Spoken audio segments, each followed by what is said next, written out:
2024 નડિયાદના ધરતીપુત્રો દેશના પુત્ર તરીકેની ફરજથી નહીં રહે બાકાત।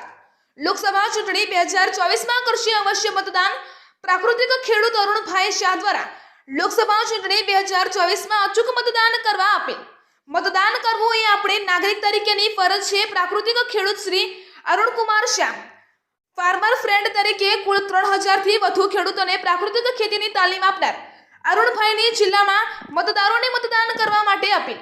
લોકસભા સામાન્ય ચૂંટણી 2024 અંતર્ગત ગુજરાતમાં મતદાન યોજાવાની હવે જ્યારે ગણતરીના જ દિવસો બાકી છે ત્યારે ખેડા જિલ્લામાં મતદાન જાગૃતિ અંતર્ગત અનેક સમુદાયો અને વ્યક્તિ વિશેષ દ્વારા મતદાન માટેની અપીલ કરવામાં આવી રહી છે। જેના અનુસંધાને નડિયાદના પીપળાતા ગામના પ્રાકૃતિક ખેડૂત શ્રી અરુણકુમાર રમણલાલ શાહે ખેડા જિલ્લાવાસીઓને વધુમાં વધુ મતદાન કરવા માટે અપીલ કરી હતી।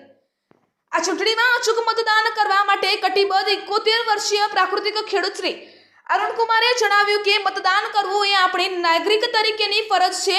ભારત લોકશાહી દેશ છે ત્યારે મતદાન દ્વારા આ લોકશાહીની પરંપરાને જાળવવી એ આપણી સૌની જવાબદારી છે।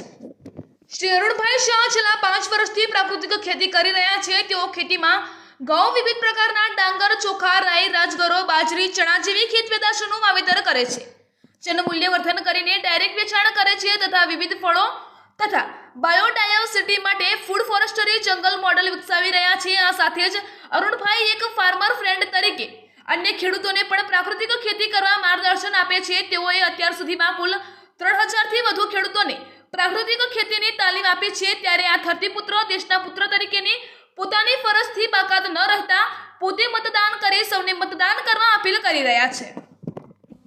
હું અરુણભાઈ રમણલાલ શાહ ખેડા જિલ્લાના નડિયાદ તાલુકાના પીપળાતા ગામનો ખેડૂત છું।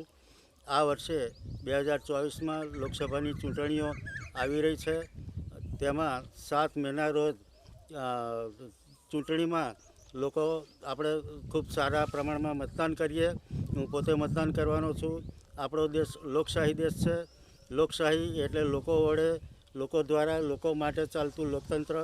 તેમાં આપણી કેટલીક મૂળભૂત હક્કો અને ફરજો છે અને ચૂંટણીમાં મતદાન કરવું એ આપણી એક ફરજ છે।